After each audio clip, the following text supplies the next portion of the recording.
The October wind cut through Millbrook's town square like a knife, carrying with it the scent of desperation and the sound of lives being torn apart. Emma Rodriguez stood on the weathered wooden platform, her hands clasped so tightly in front of her that her knuckles had turned white. At 24, she should have been planning a future, not watching hers being sold to the highest bidder. The auctioneer's voice boomed across the gathered crowd, each word falling like a hammer blow on Emma's heart. Next item on the docket, folks, we have Emma Rodriguez, age 24, healthy and capable, recently widowed, no debts of her own, but legally bound to satisfy her late husband's obligations to the Millbrook Textile Company. Before we jump back in, tell us where you're tuning in from, and if this story touches you, make sure you're subscribed, because tomorrow I've saved something extra special for you. Emma's brown eyes swept across the faces below her, some curious, some pitying, others calculating with the cold mathematics of profit and loss. She recognized most of them. Mrs. Patterson from the general store, who used to smile when Emma brought her children in for penny candy. Harold Winters, who owned the largest farm in the county and had a reputation for working his hands into the ground. And there, near the back, Benjamin Garrett, whose mining operation had a darker reputation that decent folks pretended not to know about.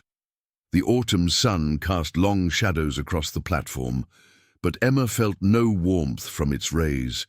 Her faded blue dress hung loose on her frame. She'd lost weight in the months since Diego's death, when worry and grief had stolen her appetite. The shawl around her shoulders provided little protection against either the wind or the stares of men who saw her not as a person, but as property to be acquired. Mrs. Rodriguez worked as a seamstress before her marriage, the auctioneer continued, consulting his papers with bureaucratic efficiency, skilled with needle and thread, literate and experienced in household management. The debt in question amounts to $800 incurred by her late husband's gambling debts to the company. Terms are 6 years of indentured service, or until the debt is satisfied in full, $800. The number had haunted Emma's dreams for months, growing larger and more impossible with each passing day. Diego had been a good man when he was sober, but liquor had turned him into someone she barely recognized. The gambling had started small, a few dollars here and there, harmless fun among friends. But the debts had snowballed, fed by desperation and the false hope that the next bet would solve everything. Emma closed her eyes briefly, remembering the night 6 months ago when Diego had stumbled home, his face pale with terror.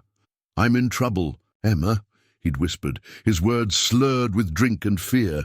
"Deep trouble. The company wants their money and I don't have it." She'd tried to help him find a way out, had even offered to sell her mother's wedding ring and the few precious items they owned. But $800 might as well have been $8 million for a working family in 1887 Montana. When Diego died in what the company called an industrial accident, Emma had known immediately that his death was connected to his debts. Men who owed the Millbrook Textile Company large sums had a way of meeting unfortunate ends. "Let's start the bidding at $40, the auctioneer announced, his voice cutting through Emma's memories like a blade. The silence that followed stretched taut as a bowstring. $40 for 6 years of a woman's life was hardly generous, but everyone in the square understood what they were really bidding on. A young widow was vulnerable in ways that made some men look away in shame, and others lean forward with interest. Emma's heart pounded as she scanned the crowd, searching for any sign of mercy or decency. Her situation was complicated by a secret that no one in Millbrook knew, a truth that would have made her circumstances infinitely worse if discovered. Hidden in the old cabin where she'd been living since Diego's death were 6 children, not her own, but orphans she'd been caring for. In secret, the children had come to her one by one over the past year, each fleeing impossible circumstances. There was Tommy, aged 12, whose father had died in a mine collapse and whose stepmother had tried to sell him to a work camp. Lucy and Susan, twin girls of 8, whose parents had died of consumption, leaving them to fend for themselves on the streets. Michael, aged 10, who'd run away from an orphanage where children were beaten daily and fed barely enough to survive. Sarah, only 6 years old, who'd been found wandering the countryside after her entire family died in a house fire. And little James, just 4, whose mother had died in childbirth and whose father had abandoned him to the elements. Emma had been unable to turn any of them away. Her tiny cabin had become a sanctuary for the lost and abandoned, funded by her meager earnings as a seamstress and the small garden she tended behind the house. She told everyone in town that she was living alone, grieving her husband's death in solitude. The children remained hidden during daylight hours, emerging only after dark to help with chores and receive the lessons. Emma taught them by candlelight. The arrangement was precarious and technically illegal. Unmarried women weren't allowed to house children without official approval, and the authorities would have separated the siblings and sent them to various institutions across the territory. Emma had chosen to break the law rather than break up families, but the secret had isolated her from the community that might otherwise have offered support during her time of grief. $35, came a voice from the crowd. Emma's stomach lurched as she identified the speaker, Jake Morrison, who ran a boarding house known for its mistreatment of women. His establishments had a reputation for being little better than brothels, despite their respectable facades. $40, called out Harold Winters, his voice carrying the authority of a man accustomed to getting what he wanted. Winters owned 3 farms and was known to work his laborers from dawn to dusk for minimal pay. Emma had heard stories of women who'd entered his service and were never seen in town again. The bidding was sluggish, reluctant. Emma realized with growing despair that her fate would likely be decided by men who saw her as little more than livestock. She thought of the children back at the cabin who would be wondering why she hadn't returned with their evening meal. Tommy, the eldest, would try to keep them calm, but he was just a boy himself, carrying responsibilities no child should bear. $28, Morrison tried again, clearly hoping to discourage other bidders with his aggressive lowballing. Emma's mind raced through possibilities, each more desperate than the last. If she was sold into service, the children would be discovered within days. They'd be separated, sent to institutions or work camps where their chances of survival were slim.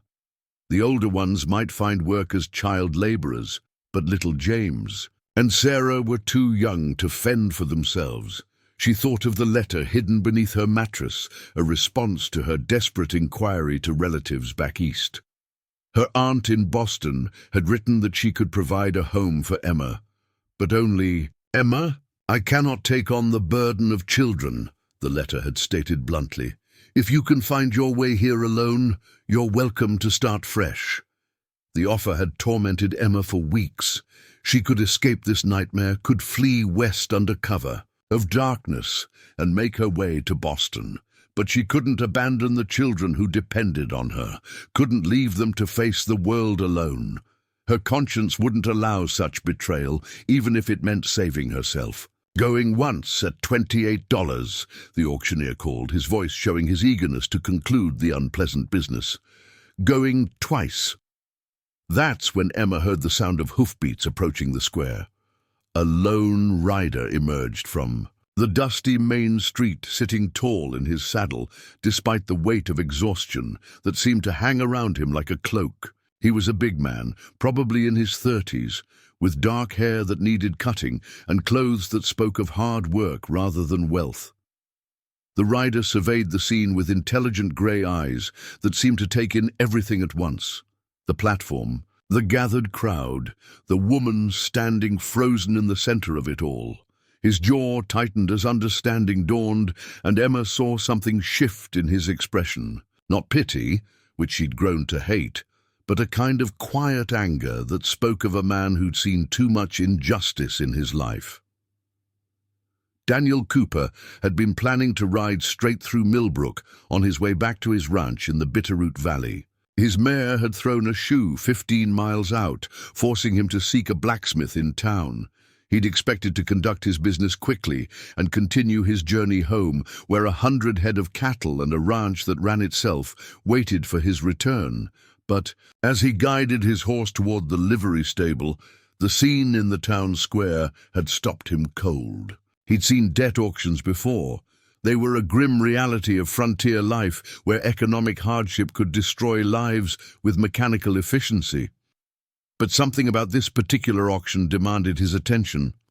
Maybe it was the way the woman stood, straight back despite her obvious fear. Maybe it was the cruel calculation he saw in the faces of the bidders below her. Or maybe it was the memory of his own sister, who died young and alone because good men had chosen to look away when she needed help most. Daniel had spent the last 5 years building his ranch into something substantial, working 16-hour days to prove that a man could make something of himself through honest labor. He'd avoided the social obligations that came with wealth, preferring the company of his cattle and horses to the complicated entanglements of human relationships. Solitude had been his choice, his protection against the pain that came from caring too much about people who inevitably disappointed or abandoned you. But as he watched the bidding continue, Daniel felt something stir in his chest, a sense of responsibility he'd tried to bury since his sister's death.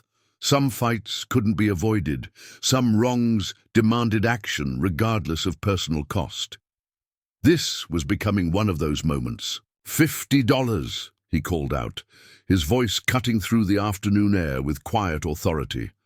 The crowd turned to stare at this unexpected participant, and Emma felt her heart skip as she met the stranger's gaze. His face was weathered by sun and wind, marked by lines that spoke of hard living and harder choices. But his eyes held something she hadn't expected to see: respect. He wasn't looking at her like property to be acquired, but like a person deserving of dignity. $65, Harold Winters countered, his voice sharp with irritation. He wasn't accustomed to competition for anything he wanted, especially from strangers who didn't understand the local dynamics of power and influence. Daniel studied Winters for a moment, reading the older man's character in his posture and expression. He'd met men like Winters throughout the territory, successful, ruthless, accustomed to getting their way through intimidation and economic pressure, the kind of men who created situations like this auction in the first place. $100, Daniel said simply, his voice carrying no emotion beyond quiet determination. A murmur ran through the crowd. $100 was serious money, more than most of them saw in a year. For a debt auction, it was practically unheard of. Jake Morrison stepped back, recognizing that he was priced out of the bidding. Even Harold Winters looked uncertain, calculating whether his pride was worth the cost of continuing this increasingly expensive competition. Emma stared at the stranger who'd just offered a fortune for her freedom. She knew nothing about him beyond his appearance, and the fact that he was willing to pay far more than necessary for her services. Was he generous, or did he have expectations that would prove worse than anything Morrison or Winters might have? Demanded $125, Winters called out, his voice tight with anger. He'd been publicly challenged by an outsider, and his reputation in the community demanded that he not back down easily. Daniel met the man's glare steadily, reading the desperation behind the bluster. Winters needed this victory not for practical reasons, but to maintain his standing as someone who couldn't be outbid or intimidated. That kind of pride was expensive and usually led to poor decisions. $200, Daniel said quietly, and the square fell silent. $200 was ranch money, enough to buy good breeding stock or fund a year's worth of improvements. It was the kind of sum that changed lives, built futures, or destroyed them if spent foolishly.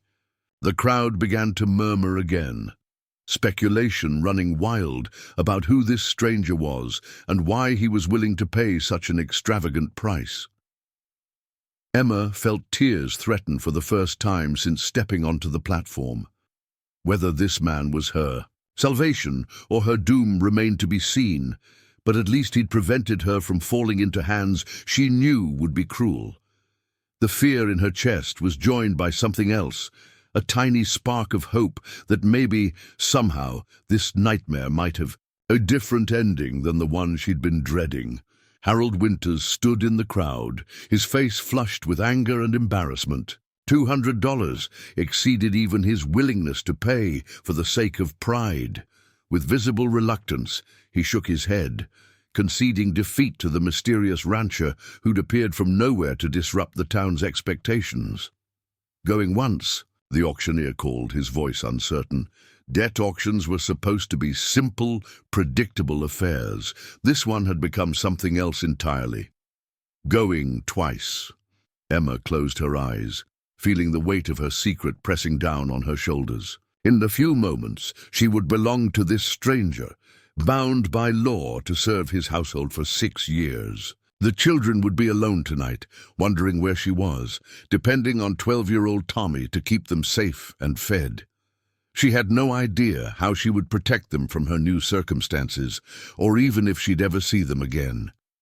All she knew was that her life had just taken another unpredictable turn, and she would have to find a way to survive whatever came next, while somehow keeping 6 innocent children safe from a world that had no place for the weak or unwanted. "Sold," the auctioneer declared, his gavel falling with finality.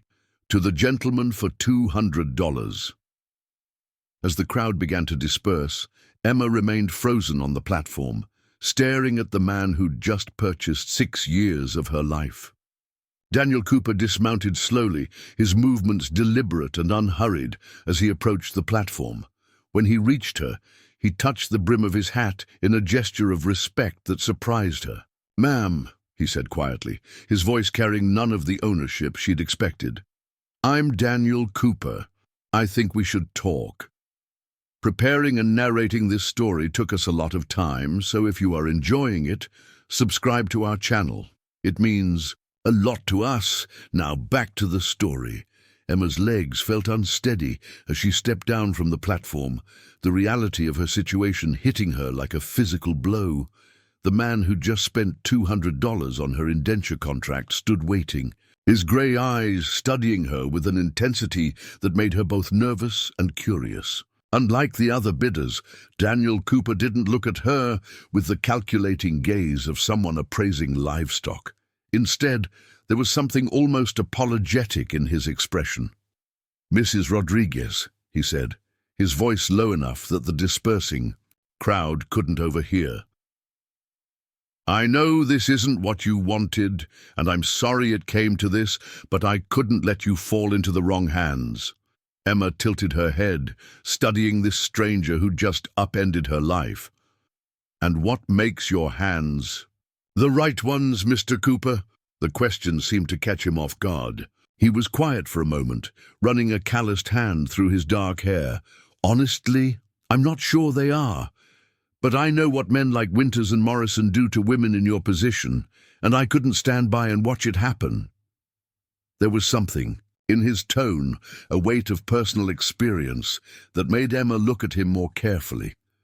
Daniel Cooper was tall and broad-shouldered, with the kind of build that came from years of physical labor. His clothes were well-made but practical, suggesting a man who had money but didn't feel the need to flaunt it. Most telling were his hands, scarred and calloused, the hands of someone who worked alongside his employees rather than merely directing them. "Where is your ranch, Mr. Cooper?" Emma asked, trying to gather information that might help her figure out how to protect the children. Every mile between Millbrook and her new home would make it harder to check on them, harder to ensure their safety. "About 40 miles northeast up in the Bitterroot Valley. It's isolated, but the land is good for cattle and horses." Daniel paused, seeming to choose his words carefully. Mrs. Rodriguez, I want you to understand something. What happened here today, the legal contract, it doesn't change how I'll treat you. You'll have your own quarters, your privacy, and my respect. I won't ask more of you than honest work. Emma felt tears prick at her eyes, not from relief, but from the crushing weight of her impossible situation. This man seemed decent, even kind, but his kindness couldn't solve her real problem. 40 miles might as well be 400 when it came to caring for 6 children who depended on her for their very survival. I appreciate that, Mr. Cooper, she said quietly. But I need to ask you something, and I need you to be honest with me. When do you expect me to start my service? Daniel frowned at the question. I'd planned to head back today, but the sun's getting low. We could stay in town tonight and leave first thing in the morning, if that would be easier for you, one night. Emma's mind raced through possibilities. One night to somehow arrange for the children's care, to ensure they wouldn't starve or freeze, or be discovered by the authorities. It wasn't enough time, but it was all she had. That would be helpful, she managed. I have some affairs to settle, belongings to collect. Of course. Daniel reached into his coat and pulled out a leather pouch, counting out bills. The auction agent needs to be paid, and there are papers to sign. Why don't you take care of whatever you need to do, and we can meet at the hotel for supper, say 6 o'clock. Emma nodded, watching as Daniel walked toward the courthouse to finalize the legal transfer of her indenture. As soon as he was out of sight, she gathered her skirts and hurried through Millbrook's dusty streets toward the small cabin on the outskirts of town, where 6 children waited for her return. As she approached the front door, Emma could hear muffled voices inside. Her heart clenched with the familiar mixture of love and terror that had defined her life for the past year. She loved these children as if they were her own, but the constant fear of discovery had worn her down to the point of exhaustion. "Miss Emma!" Sarah's voice rang out as the door opened. At 6 years old, Sarah was the most openly affectionate of the group, still young enough to believe that adults could solve any problem. She threw her arms around Emma's waist, followed quickly by 4-year-old James, who rarely spoke, but whose attachment to Emma was absolute. Tommy looked up from where he'd been helping the twins with their arithmetic lessons. At 12, he was old enough to understand the precariousness of their situation, and Emma could see the worry in his dark eyes. "You're later than usual," he said carefully. "We were starting to get concerned." Emma knelt down, gathering the younger children into her arms while meeting Tommy's gaze over their heads. "I know, sweetheart. Something happened today, something I need to tell all of you about." The children gathered around her in the small main room, their faces reflecting various degrees of understanding and anxiety. Emma looked at each of them.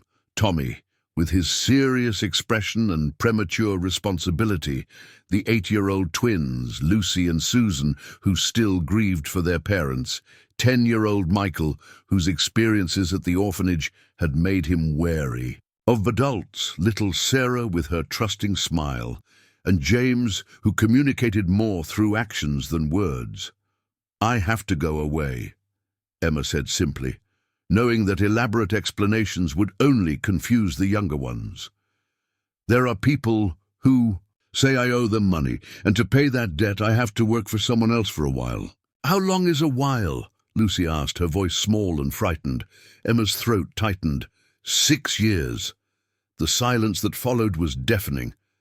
Tommy's face went pale, and even little James seemed to understand that something terrible was happening. Susan began to cry quietly, and Michael's jaw, set in the stubborn expression Emma had learned, meant he was preparing to fight against circumstances beyond his control. "But what about us?" Sarah whispered. "Who's going to take care of us?" It was the question Emma had been dreading, the one for which she had no good answer. Legally, she couldn't ask anyone to take the children. Their presence in her home was already illegal, and involving others would only create more problems. The orphanages and work camps were the only official options, and Emma knew what those places were like. "I'm going to figure something out," she said, trying to project confidence. She didn't feel. "Tommy, you're the oldest and you're smart and responsible. You can keep everyone safe for a little while, can't you?" Tommy straightened his shoulders, accepting the burden with the solemnity of a boy forced to become a man too soon. "Yes, Miss Emma. But what if someone comes looking? What if we run out of food?" Emma went to the loose floorboard near the fireplace and pulled out a small cloth bag containing her life savings, $37 in coins and bills. It wasn't much, but it was all she had. "This should last you a few weeks if you're careful. Tommy, you know which stores in town will sell to you without asking too many questions. Keep the younger ones inside during the day and don't light the lamps after dark unless you absolutely have to." She pulled Tommy aside, speaking in low tones while the other children huddled together on the worn sofa. "If anyone official comes around, lawmen, county agents, anyone like that, you take the others and run. There's a cave about 2 miles north near the old mining claim. Do you remember where I showed you?" Tommy nodded gravely. "But Miss Emma, what if you don't come back? What if something happens to you?" The question hit Emma like a physical blow because it was so reasonable, so likely. Indentured servants died from overwork, accidents or abuse more often than anyone cared to admit. Her contract bound her to Daniel Cooper for 6 years, but there was no guarantee she'd survive that long, especially if her new employer turned out to be less honorable than he seemed. "I'm going to come back," she said firmly, gripping Tommy's shoulders. "I promise you, I will find a way to come back for all of you. But if something happens, if too much time passes..." She took a shaky breath. "There's a woman named Clara Henderson who runs a boarding house in Helena. She's good people, and she might be willing to help if you tell her I sent you." Emma had met Clara years ago before her marriage to Diego, when she'd worked briefly in Helena as a seamstress. Clara had shown kindness to working women and had once mentioned that she'd grown up in an orphanage herself. It was a thin hope, but it was the only backup plan Emma could offer. The next few hours passed in a blur of preparations and painful goodbyes. Emma helped the children organize their supplies, going over safety rules and emergency plans with the methodical thoroughness of a general preparing for siege.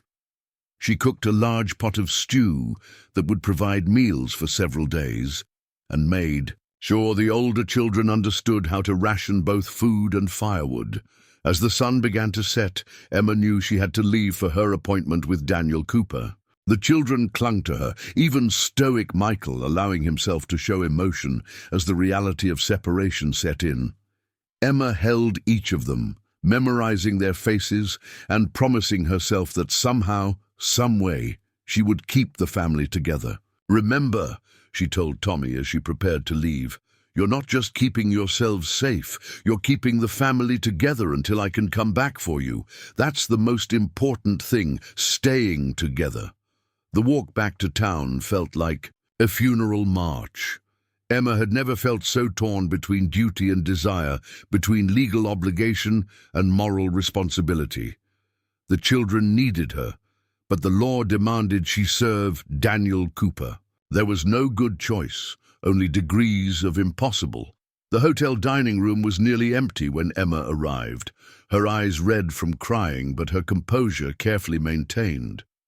Daniel Cooper sat at a corner table, and he rose immediately when he saw her, pulling out her chair with the courtesy of a man who'd been raised to respect women. "Are you all right, Mrs. Rodriguez?" he asked quietly, noting her obvious distress. "You look like you've been crying." Emma considered lying, maintaining the facade that she was simply a widow with no complications beyond her own situation. But something in Daniel's manner, his genuine concern, his respectful treatment, made her want to tell the truth. or at least part of it. It's difficult, she said carefully, leaving behind everything familiar.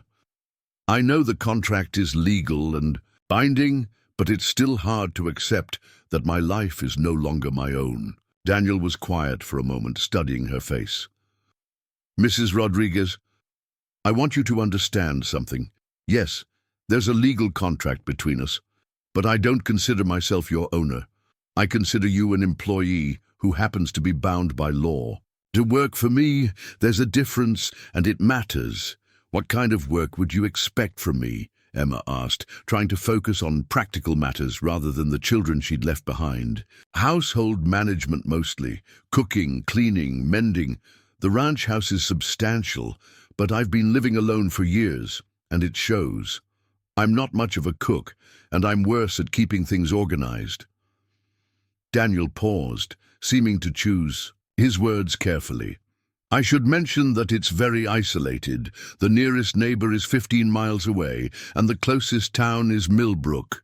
Some women find the solitude difficult. For Emma, isolation sounded like a blessing.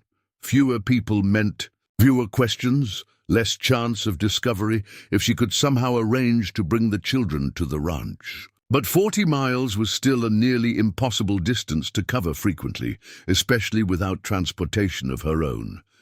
Do you ever come back to Millbrook? She asked, trying to sound casual. For supplies or business? Once a month or so, depending on what's needed, more often in winter when the cattle need supplemental feed. Daniel studied her expression. Do you have family here you'd want to visit? The question was innocent enough, but it hit too close to the truth. Emma felt heat rise in her cheeks as she struggled to find an answer that wasn't quite a lie. There are people I care about, people who depend on me. Something in her tone must have conveyed the importance of the matter, because Daniel's expression grew more serious. Mrs. Rodriguez, if there are obligations you have here, responsibilities that can't simply be abandoned, I need to know about them. The last thing I want is to create hardship for innocent people. For a moment, Emma was tempted to tell him everything, about the children, about her illegal household, about the impossible choice she'd been forced to make. But caution held her back. Daniel Cooper seemed honorable, but she'd been wrong about men before. Diego had seemed kind and stable when she'd married him, and look how that had ended. They're not legal obligations, she said finally. Just people who've come to rely on my help. I'm hoping they'll be able to manage without me. Daniel nodded slowly, but Emma could see questions in his eyes. He was clearly intelligent enough to read between the lines, to understand that she was holding back important information. The question was whether he'd push for details or respect her privacy. Well, he said after a moment, if circumstances change, if these people need help that I might be able to provide, I hope you'll tell me. I may be isolated by choice, but I'm not heartless. The offer was more than Emma had dared to hope for, but it also terrified her. Revealing the children's existence would put them at risk of discovery, but keeping them secret meant leaving them to fend for themselves. Either choice could prove fatal. As they finished their simple meal, Emma found herself studying Daniel Cooper with new attention. He ate with the efficient motions of a man accustomed to solitude, but his manners suggested good upbringing. When the waitress spilled coffee on the table, he cleaned it up himself rather than expecting her to do it. When a drunk cowboy at the bar became loud and abusive, Daniel's jaw tightened with obvious disapproval. These were small things, but Emma had learned to read character in gestures and reactions. Daniel Cooper might not be the salvation she desperately needed, but he wasn't the monster she'd feared either. That was something, at least. A foundation of basic decency on which she might be able to build something better. As they prepared to retire to their separate rooms, Daniel turned to her one last time. Mrs. Rodriguez, tomorrow we start fresh. Whatever brought you to that auction platform, whatever debts or obligations led to this moment, they're behind you now. I can't promise you happiness, but I can promise you safety and fair treatment. For what it's worth, I'm glad it was me who won that auction, and not someone who might have seen you differently."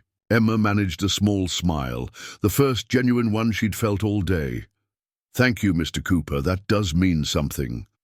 But as she lay in the hotel bed that night, staring at the ceiling and thinking about 6 children huddled together in a cold cabin, Emma knew that good intentions wouldn't be enough. She needed a plan, a way to honor her legal obligations while protecting the family she'd created from necessity and love. Tomorrow would bring new challenges, a new life, and hopefully, new opportunities.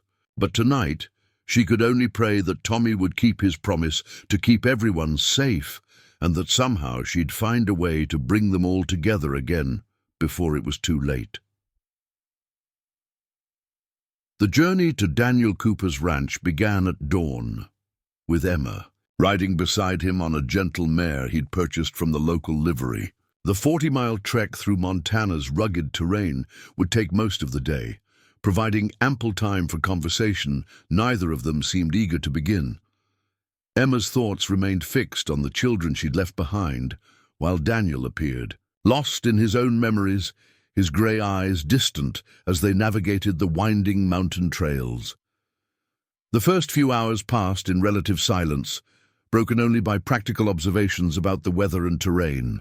Emma found herself studying the landscape with new eyes, noting landmarks and distances, calculating how long it might take to make this journey on foot if circumstances ever demanded it. The mountains rose like sleeping giants around them, beautiful, but forbidding, their peaks already touched with snow that promised a harsh winter ahead. "You're from this area originally?" Daniel asked as they stopped to water the horses at a clear mountain stream. "Born in Santa Fe," Emma replied, grateful for a safe topic of conversation. "My family moved to Colorado when I was young, following the mining boom. My father was a blacksmith, always chasing rumors of towns that needed his skills." "Hard life? Following the mines," Daniel observed, loosening his horse's girth to let the animal rest properly. "I've seen too many families destroyed by that kind of instability." There was something in his tone that made Emma look at him more closely. "You sound like you have experience with it." Daniel was quiet for a long moment, his hands moving automatically through the familiar motions of caring for his horse. When he finally spoke, his voice carried a weight of old pain. "My younger sister, Rebecca, she married a man who chased every silver strike from Colorado to Nevada, always convinced the next claim would make them rich. What happened to her?" Emma asked gently, sensing tragedy in his reluctance to continue. "She died in a mining camp outside Virginia City. Cholera epidemic swept through in the winter of '82. By the time word reached me, she'd been dead for 3 months. Daniel's jaw tightened. "I was building my ranch, too proud and stubborn to leave my cattle to go check on her, thought there'd always be time to mend fences later." Emma felt her heart clench with sympathy. She understood the guilt that came from failing to protect someone you loved, the way it could hollow out your chest and leave you questioning every decision you'd ever made. "I'm sorry. That must have been devastating." "It was a lesson," Daniel said grimly, "about what happens when good people don't look out for each other, when we're so focused on our own problems that we ignore the suffering right in front of us." The revelation explained much about Daniel's behavior at the auction. His intervention hadn't been entirely altruistic. It had been an attempt to atone for his sister's death, to prove he could act when someone needed help. Emma found this motivation both touching and troubling. She appreciated his desire to help, but being someone's redemption project carried its own dangers. As they resumed their journey, Daniel seemed more inclined to talk, perhaps freed by having shared his most painful memory. "What about your husband? How did you meet him?" Emma had been dreading this question, knowing that Diego's story was inextricably linked with her current predicament. We met in a Colorado mining town. He worked for the Consolidated Mining Company, seemed steady and reliable. In those days, that was enough. In those days? Daniel caught the implication immediately. Before I understood that drinking could change a person completely, before I learned that desperation could make even good men do terrible things. Emma's voice grew quiet as painful memories surfaced. Diego started gambling when the mineworker became irregular, small bets at first, just entertainment after long shifts underground. Daniel nodded grimly. I've seen it happen. Men work dangerous jobs for months, then lose their wages in a single night of cards. The company encouraged it, Emma continued, anger creeping into her voice. They ran the gambling halls, the saloons, even the general store. Everything designed to keep workers in debt, dependent on company credit and company housing. Diego owed them money faster than he could earn it. And when he died? Emma was quiet for a long moment, remembering the night 2 company supervisors had come to her door with Diego's body and a list of his outstanding debts. They said it was an accident in the mine shaft. A support beam collapsed, killed him instantly. But Diego had been talking about leaving, about taking me away from there. He'd discovered something about the company's books, irregularities that could have gotten important people in trouble. Daniel reined in his horse, turning to study Emma's face with sharp attention. You think they killed him? I think Diego knew too much about their illegal activities, and dead men don't testify to territorial authorities. Emma met his gaze steadily. The company offered to forgive his debts if I signed papers saying his death was accidental and that I wouldn't pursue any legal claims. When I refused, they decided to collect the money through the debt auction. The pieces of Emma's story were falling into place, painting a picture of corporate intimidation and murder that made Daniel's blood run cold. He'd heard rumors about mining company tactics throughout the territory, but Emma's account suggested systematic corruption that reached far beyond simple labor disputes. Why didn't you sign their papers? He asked. It would have saved you from the auction. Emma's laugh was bitter. Because Diego might not have been a perfect husband, but he deserved justice, and because I knew that if I signed, I'd be next. Women who know too much about company secrets have a way of meeting unfortunate accidents themselves. They rode in. Contemplative silence for several miles, each lost in thoughts about the corruption that plagued territorial business practices. Daniel found himself reassessing Emma's situation, realizing that her problems went far beyond simple debt. She was a potential witness to murder, a liability that the Millbrook Textile Company might not be willing to ignore indefinitely. Mrs. Rodriguez, he said finally, when we get to the ranch, I want you to write down everything you know about your husband's death and the company's illegal activities. Names, dates, anything that might be useful to territorial authorities. Emma shook her head immediately. That would be signing my death warrant, and possibly yours, for harboring a witness. Maybe, but it might also be protection. If the right people know what you know, killing you becomes counterproductive. Dead martyrs have a way of causing more problems than living witnesses. The logic was sound, but Emma had learned to distrust legal solutions to corporate problems. Judges could be bought, evidence could disappear, and witnesses could die in convenient accidents. Still, Daniel's suggestion represented more hope than she'd had in months. As the afternoon sun began its descent toward the western peaks, they crested a ridge that offered their first view of the Bitterroot Valley. Emma caught her breath at the sight spread before them. Thousands of acres of grassland, nestled between mountain ranges, with a river winding through the center like a silver ribbon. Cattle dotted the landscape, and she could see the buildings of Daniel's ranch in the distance. It's beautiful, she said honestly. How long have you lived here? 5 years. Bought the land from a family that couldn't make it through a hard winter. Built everything you see from scratch. There was quiet pride in Daniel's voice. the satisfaction of a man who'd created something lasting through his own efforts. As they drew closer, Emma could see that the ranch was indeed substantial.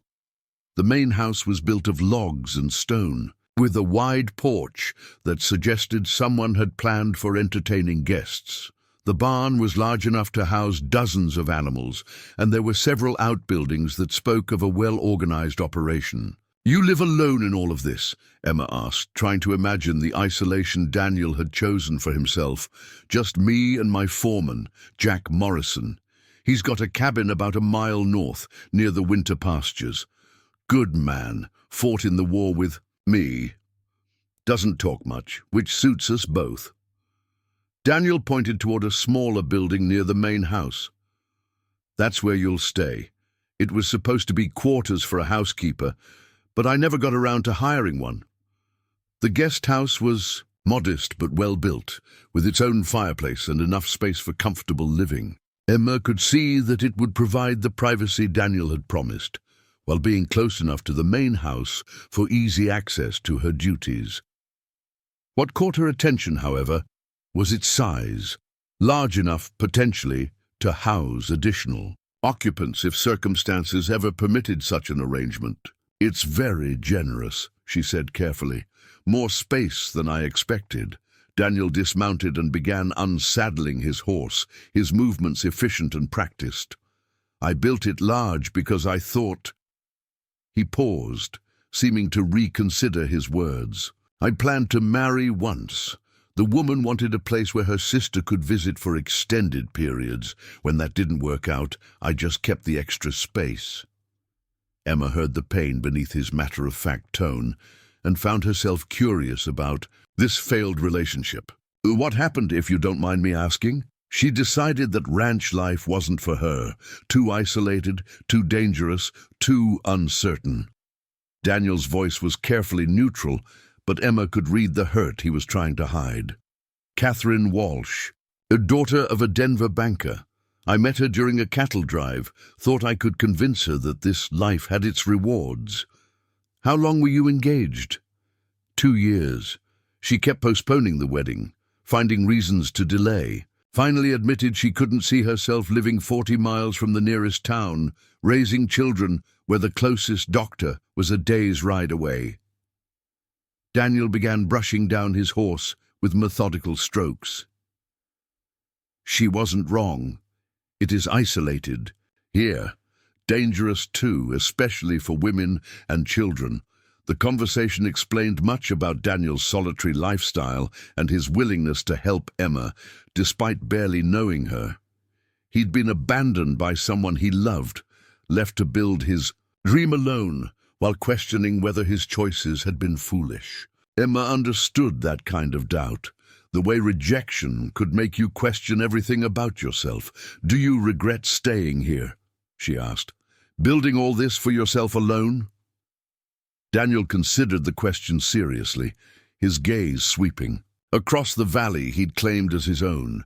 Some days, when winter storms knock out the telegraph lines and the nearest human voice is miles away, I wonder if Catherine was right. But then spring comes, and the grass turns green, and the cattle get fat on good pasture, and I remember why I chose this place.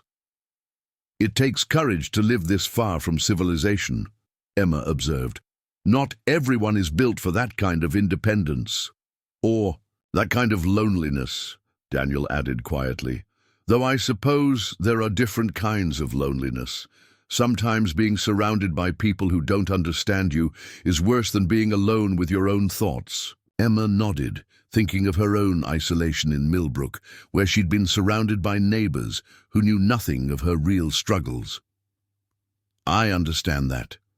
Sometimes the most alone you can feel is in the middle of a crowd," as Daniel showed her around the ranch, pointing out the various buildings and explaining the daily routines.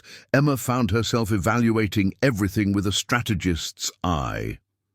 The isolation that had driven away his fiancée might actually be an advantage for her. Purposes, fewer neighbors meant fewer questions about additional residents. The abundance of space and resources could potentially support more people than just Daniel and his foreman. Most importantly, Daniel himself seemed like a man who valued loyalty and discretion. His willingness to intervene at the auction, his respect for her privacy, and his obvious guilt over his sister's death all suggested someone who might be sympathetic to her situation if she ever found the courage to reveal it. But trust was a luxury Emma couldn't afford easily. She'd been betrayed by Diego's drinking and gambling, manipulated by the mining company's lawyers, and abandoned by a community that had watched her suffer without offering help.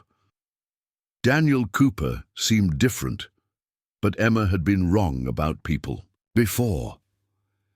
As they finished the tour and Daniel prepared to leave her alone in her new quarters, Emma felt the full weight of her isolation settling around her like a heavy cloak. 40 miles away, 6 children were learning to fend for themselves, probably hungry and frightened, but trying to be brave.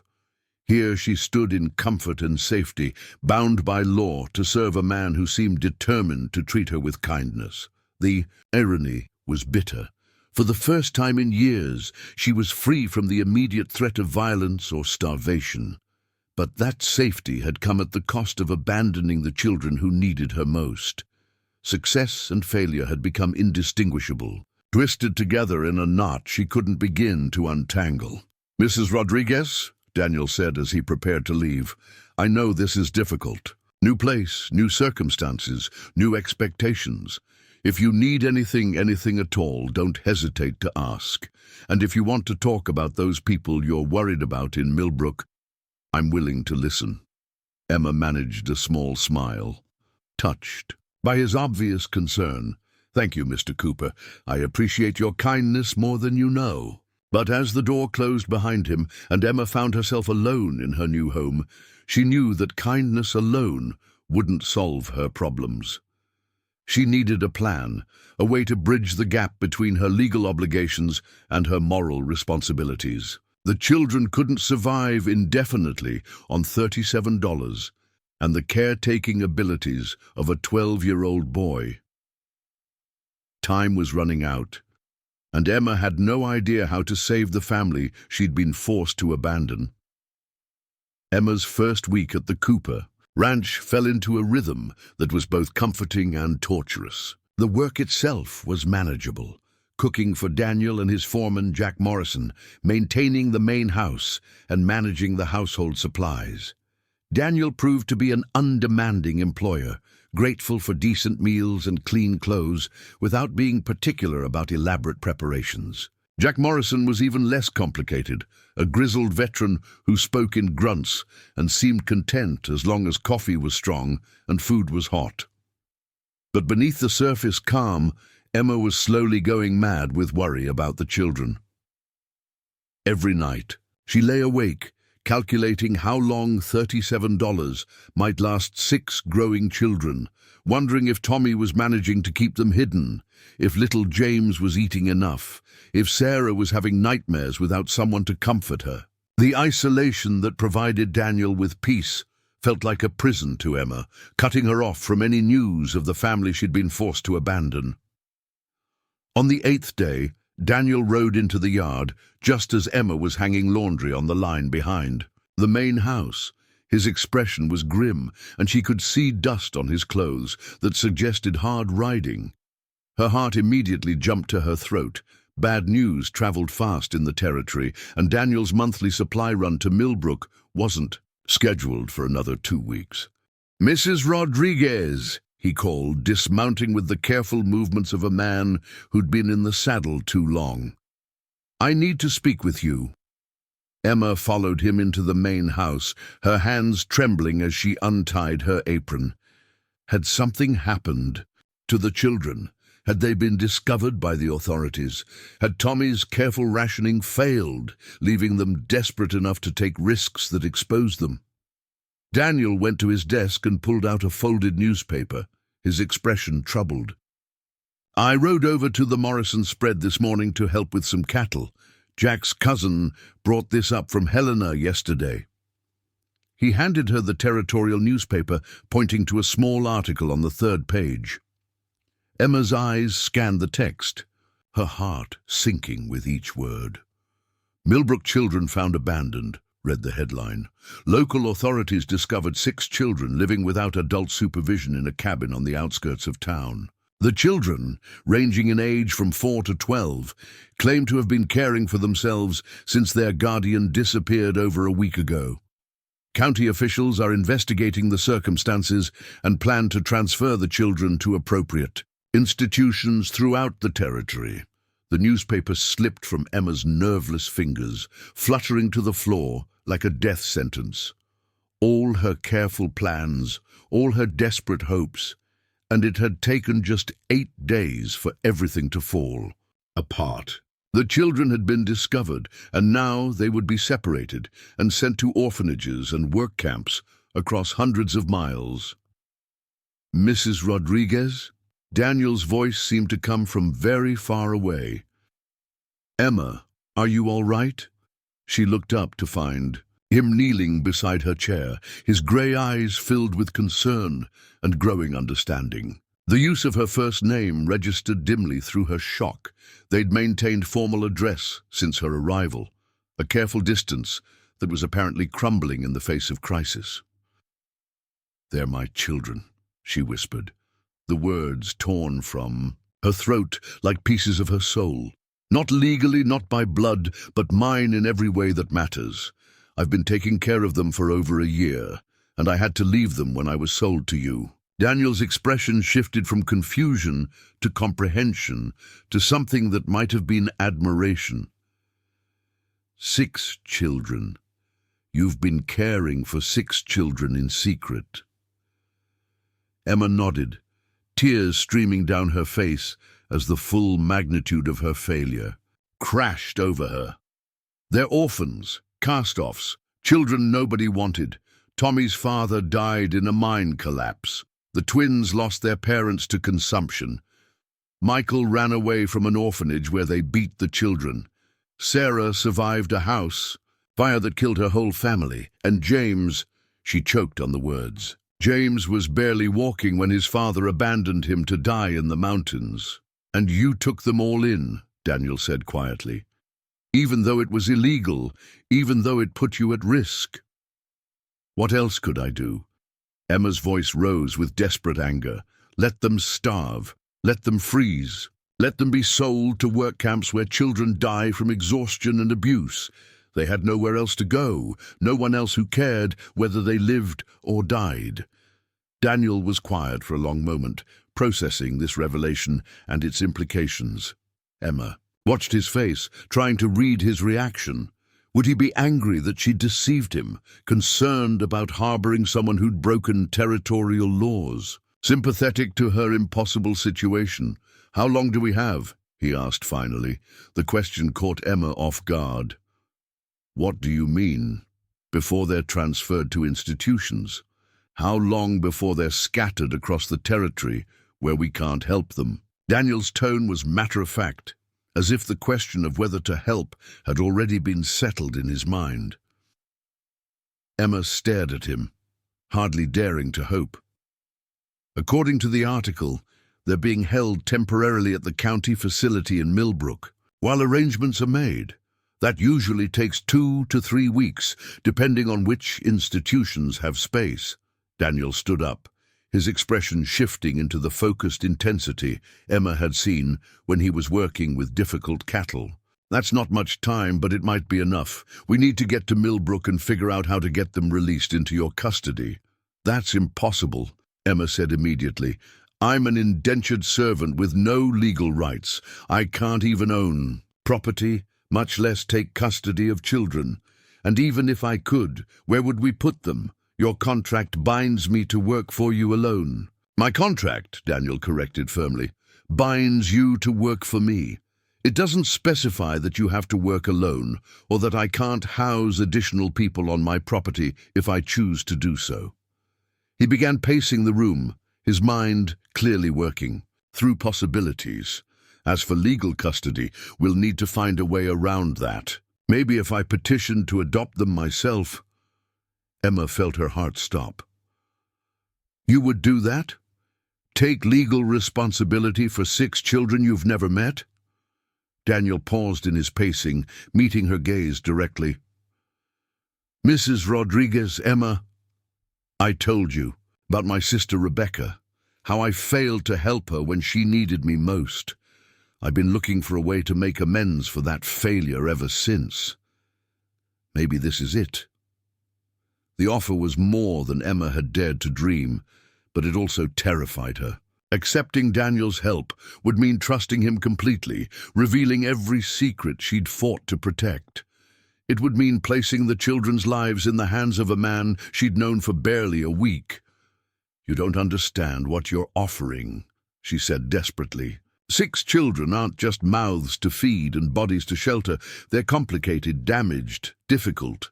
Tommy tries to be the man of the family, but he's still just a boy. The twins have nightmares every night. Michael doesn't trust adults and fights anyone who tries to discipline him. Sarah clings to me constantly because she's terrified of being abandoned again. And James barely speaks because he's learned that the world is dangerous and unpredictable. And you love them anyway, Daniel observed. You've sacrificed everything for them, your freedom, your safety, your future. That tells me everything. I need to know about what kind of children they are and what kind of woman you are. Emma felt fresh tears threatening. Mr. Cooper, Daniel, I can't ask you to turn your life upside down for strangers. You chose isolation, chose to live alone. 6 children would change everything about your existence here. Daniel smiled then, the first genuine smile Emma had seen from him since they'd met. Maybe it's time for a change. This place has been too quiet for too long. And you're not asking me for anything. I'm offering because it's the right thing to do. The conversation was interrupted by the sound of horses approaching the ranch. Emma and Daniel moved to the window where they could see 2 riders coming, up the lane at a deliberate pace. Both men wore the dark suits and badges that marked them as territorial officials. County Sheriff, Daniel observed grimly. And someone else, territorial marshal by the look of him. Emma's blood turned to ice. They're here about the children. Someone must have connected me to them, told the authorities where I went. Daniel's jaw tightened with determination. Then we don't have weeks to plan. We have minutes. He turned to Emma with urgent intensity. Listen to me carefully. You never mentioned any children to me. As far as I know, you're exactly what you appear to be, a widow working off her husband's debts. Whatever they ask, whatever they threaten, stick to that story. But what about the children? Emma's voice was barely a whisper. I'll handle that, trust me. Daniel straightened his shoulders, transforming from concerned employer to formidable rancher in the space of a heartbeat. Go to your quarters and stay there unless I call for you. Let me deal with the authorities. Emma wanted to argue, wanted to insist on facing whatever came together, but she could see the wisdom in Daniel's approach. Her presence would only complicate negotiations, and her emotional investment in the children's welfare might lead her to say something that would hurt their cause. As she slipped out the back door and hurried to her quarters, Emma could hear the officials dismounting in the front yard. Through her window, she watched Daniel emerge from the house with the easy confidence of a man on his own property, greeting the visitors with polite but distant courtesy. The conversation that followed was too quiet for her to overhear, but she could read body language and posture. The sheriff was doing most of the talking, consulting papers and gesturing toward Emma's quarters. The territorial marshal stood back, observing with the sharp attention of a man trained to detect deception. After what felt like hours, but was probably only 20 minutes, the officials remounted and rode away. Daniel waited until they disappeared over the ridge before walking to Emma's door and knocking softly. "They're gone," he said when she opened. "The door. And we have a problem." Emma's heart sank. "They know about the children. They know you were caring for children in Millbrook, and they suspect you might try to interfere with the county's custody arrangements. The sheriff has orders to arrest you if you're found within town limits." Daniel's expression was grim but determined. However, they don't have enough evidence to pursue charges if you don't give them cause. The children apparently haven't told them your name or where you went. Tommy, Emma breathed. He's protecting me even now. Smart boy. But Emma, there's something else. The territorial marshal wasn't here just about the children. He was asking questions about your husband's death, about what you might know about the Millbrook Textile Company's business practices. Emma felt the ground shift beneath her feet. They think I'm a threat. They think you might become one, which means time is running out faster than we thought. Daniel took her hands, his touch warm and reassuring. I'm going to make you a promise. We will get those children back, and we will keep them safe, but I need you to trust me completely. Can you do that? Looking into Daniel's grey eyes, seeing the determination and decency there, Emma realized she had no choice but to trust him. He was the only hope the children had, the only person with the resources and position to challenge the territorial authorities. Yes, she whispered. I trust you. Good. Because tomorrow we're going to war with the county bureaucracy.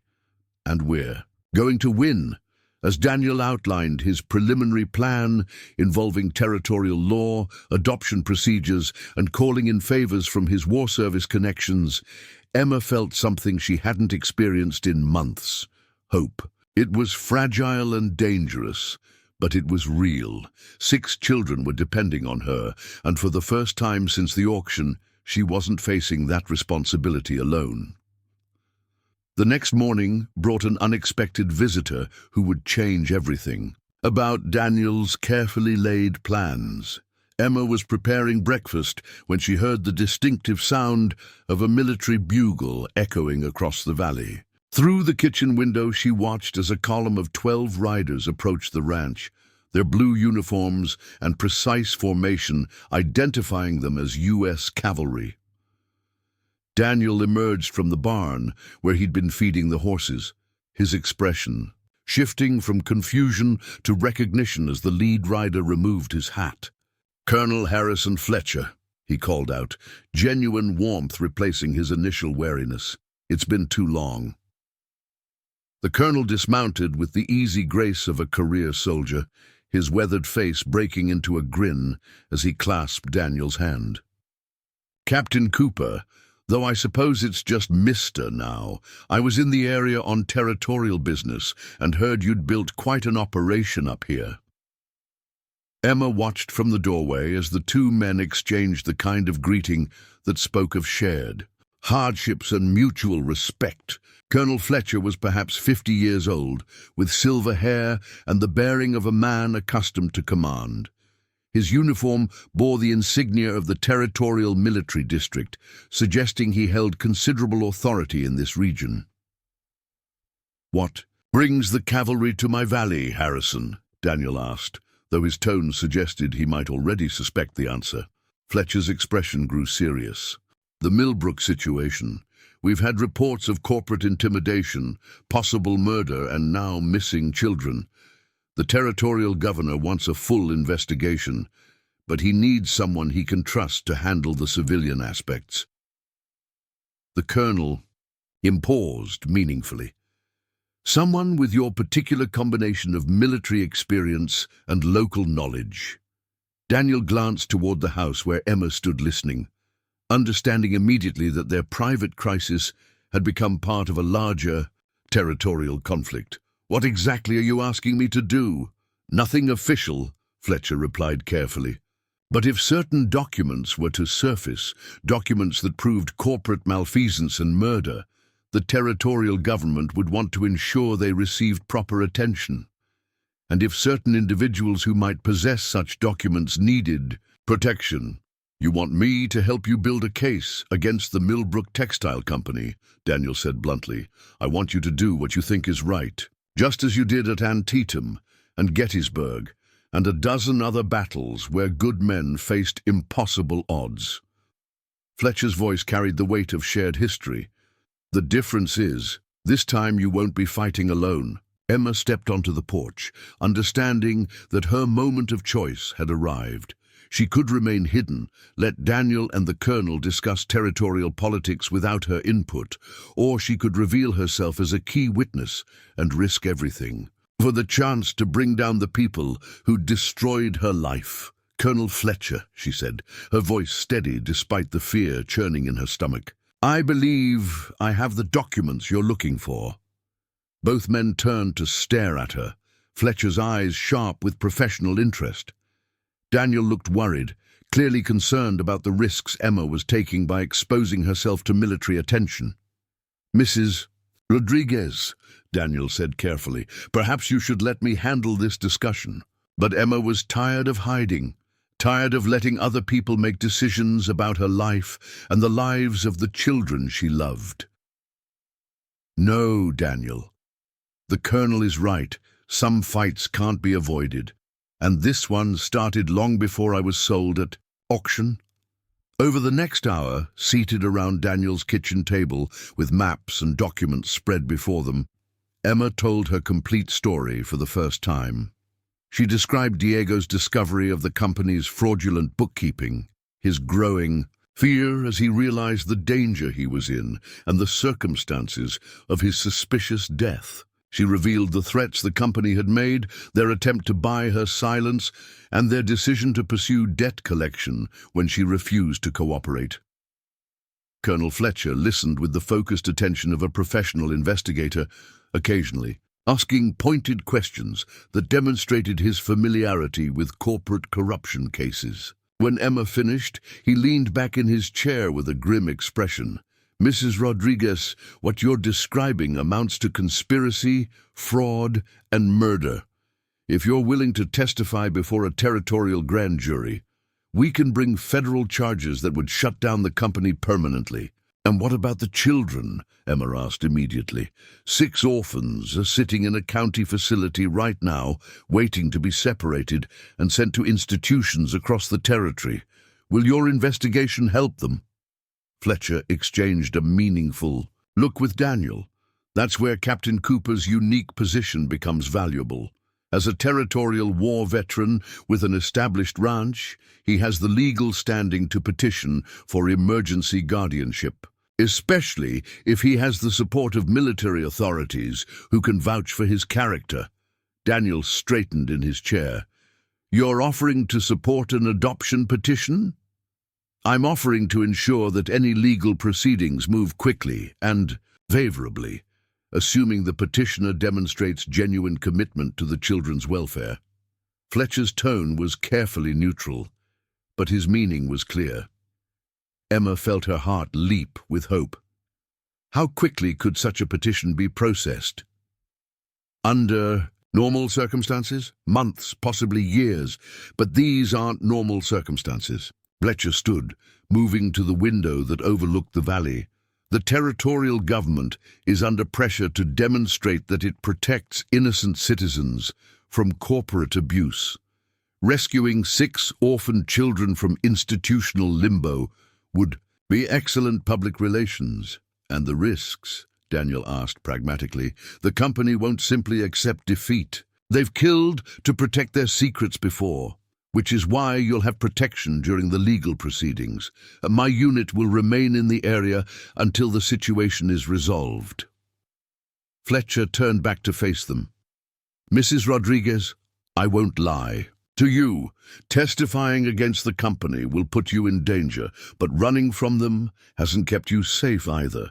Sometimes the only way out is through." Emma thought of Tommy trying to be brave for the younger children, of Sarah crying herself to sleep without someone to comfort her, of little James retreating further into silence with each day of uncertainty. The risks of fighting back were enormous, but the cost of continued hiding was becoming unbearable. "What do you need from me?" she asked. "Everything. Names, dates, documents, conversations. We'll need to build an airtight case that can survive corporate lawyers and bought judges." Fletcher's expression was grim but determined. "And we'll need to move fast. The company is already pressuring territorial officials to close the investigation and release you back to them." Daniel's jaw tightened. What do you mean, release her back to them? Your indenture contract, Captain. Legally, Mrs. Rodriguez belongs to you for 6 years, but if criminal charges are filed against her for child endangerment or other offenses, the territorial court could void that contract and return her to company custody for protective supervision. Emma felt the blood drain from her face. They're going to claim I endangered the children by caring for them illegally. It's a possibility we have to prepare for, Fletcher admitted, which is why speed is essential. If we can get the children released into Daniel's custody and your testimony on record before the company mobilizes its legal resources, we can control the narrative. The next several hours passed in a blur of strategic planning and urgent preparation. Daniel dispatched his foreman, Jack Morrison, to Millbrook, with carefully worded letters to specific territorial officials, while Emma worked with Colonel Fletcher to organize her testimony and identify key evidence. The colonel's men established a perimeter around the ranch, turning the peaceful valley into an armed camp. As afternoon wore into evening, a messenger arrived from town with news that made everyone's blood run cold. The children had been moved from the county facility during the night, transferred to separate institutions across 3 different territories without any advance notice or legal proceedings. They're scattering them, Emma said, her voice hollow, with despair, making it impossible for us to challenge their custody legally. Daniel slammed his fist on the table, sending papers flying. They can't simply relocate children without proper authorization. There are procedures, legal requirements. Colonel Fletcher's expression was grimmer than ever. There are also emergency provisions that allow for immediate transfer in cases of suspected abuse or imminent danger. The company has friends in territorial government who could have provided the necessary paperwork. Emma sank into a chair, overwhelmed by the magnitude of what they were facing. The children weren't just trapped by bureaucracy, they were being deliberately hidden to prevent rescue attempts. Tommy was probably in a work camp hundreds of miles away. The twins might be in different orphanages, never to see each other again. Little James and Sarah could be anywhere, terrified and alone. We're too late, she whispered. We've lost them. But Daniel was already moving, his military training taking over in the face of crisis. Harrison, I need transport authorization for civilian passengers on military vehicles, and I need it for all 3 territories where they might have sent the children. Daniel, what are you thinking? Fletcher asked warily. I'm thinking that if legal channels won't work, we try unofficial ones. You said I wouldn't be fighting alone this time.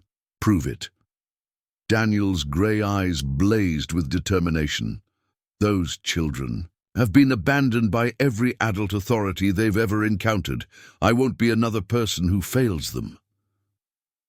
Fletcher studied his old comrade for a long moment, reading the absolute commitment in Daniel's expression. What you're suggesting could end your ranch, your reputation, possibly your freedom.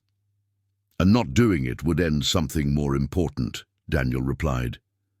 Emma trusted me to help her save those children. I gave my word, and Coopers don't break their promises. Emma looked up at Daniel through her tears, seeing something in his face that she'd never expected to find in another person, the kind of unwavering loyalty that would risk everything for the sake of what was right. He wasn't just offering to help her save the children. He was willing to sacrifice his entire life for 6 orphans he'd never met. You would really do that? She asked. Give up everything you've built here? Daniel knelt beside her chair, taking her hands in his work-roughened ones. Emma, I've spent 5 years building walls around myself, hiding from life because I was afraid of being hurt again. You and those children represent something I thought I'd lost forever, the chance to be part of a real family, to protect people who matter more than property or reputation. Colonel Fletcher cleared his throat meaningfully. If you two are quite finished with the emotional declarations, we have work to do. Daniel, if you're serious about this, I can provide military escort for civilian rescue operations. Technically, it would be investigating suspected child endangerment at territorial facilities. And if we find evidence of corporate conspiracy in the process? Daniel asked. Fletcher's smile was sharp as a blade. Then we'll have done our patriotic duty to expose corruption and protect innocent citizens. As the three conspirators bent over maps and transportation schedules, planning what amounted to a multi-territory rescue operation, Emma felt something she hadn't experienced since childhood, the absolute certainty that she wasn't alone. For the first time since Diego's death, she had allies who would fight beside her rather than abandon her when things became difficult. The storm they were about to unleash would echo across the entire territorial system, challenging corporate power and official corruption with the simple principle that children deserved protection regardless of their legal status. It would be dangerous, possibly suicidal, and absolutely necessary. 6 children were depending on them, and failure wasn't an option any of them could live with.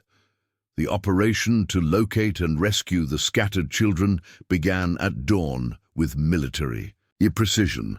Colonel Fletcher had divided his forces into 3 teams, each tasked with tracking down the institutions where the children had been secretly transferred. But as Daniel and Emma prepared to ride out with the first team, an unexpected development changed the entire scope of their mission. A wagon train was approaching the ranch.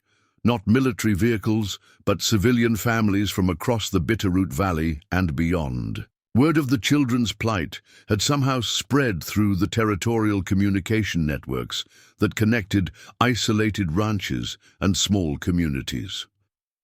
What started as a rescue mission was transforming into something much larger. The first wagon belonged to Martha and Samuel Brennan, neighbors from 15 miles south who'd lost their own son to scarlet fever the previous winter. Behind them came the Hendersons with their 3 daughters, the elderly widow Peterson, who ran the trading post, and a dozen other families Emma had never met, but who'd apparently heard her story and decided to help. Mrs. Rodriguez, Martha Brennan, called out as she climbed down from her wagon. We came as soon as we heard about those poor children. Nobody in this valley is going to stand by and watch babies get scattered to the wind when there's something we can do about it.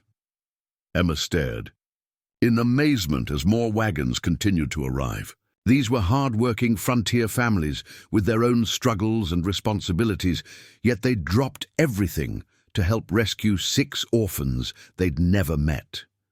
The solidarity was overwhelming and completely unexpected. Daniel emerged from the house where he'd been coordinating with Colonel Fletcher, his expression shifting from confusion to understanding as he surveyed the growing crowd. Martha, Sam, what are you all doing here? Samuel Brennan, a weathered rancher with calloused hands and kind eyes, stepped forward as the unofficial spokesman for the group. Dan, we heard about your lady's situation and those children who got taken. Figured you might need some help tracking them down. This isn't your fight, Daniel protested, though Emma could see he was touched by their support. These families could face legal trouble for interfering with territorial custody decisions. Hell with that, spoke up Jacob Henderson, whose German accent still colored his English after 20 years in Montana. I came to this country because I was told children have rights here. If government can steal babies in the night and hide them where families cannot find them, then this is not the America I came to build. Murmurs of agreement rippled through the gathered crowd. Emma realized she was witnessing something remarkable, a community defining itself through collective action, choosing to risk legal consequences rather than abandon children in need. These weren't politicians or activists. They were ordinary people who decided that some principles were worth fighting for.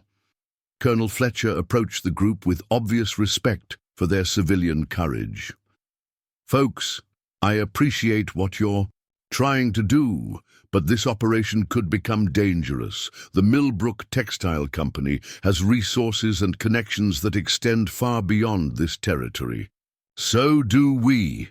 replied Widow Peterson, her voice carrying the authority of someone who'd survived 40 years on the frontier. "I've got trading partners in every settlement, from here to the Canadian border. If those children are anywhere within 300 miles, my network will find them." What followed was an impromptu planning session that revealed the remarkable depth of connections these isolated families had built across the vast territorial landscape. The Brennans had relatives in mining camps throughout the Rockies. The Hendersons maintained correspondence with German communities in 3 different territories. Other families contributed knowledge of shipping routes, telegraph networks, and the informal communication systems that kept frontier communities connected. Emma found herself in the center of it all, no longer the desperate woman who'd stood on an auction platform, but the focal point of a grassroots movement that was rapidly gaining momentum.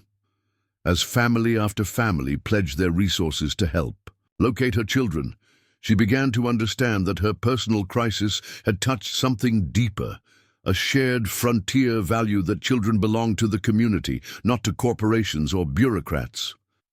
"Mrs. Rodriguez," said a voice behind her. Emma turned to see a young woman about her own age, holding a baby and accompanied by 2 small children. "I'm Lucy Chen.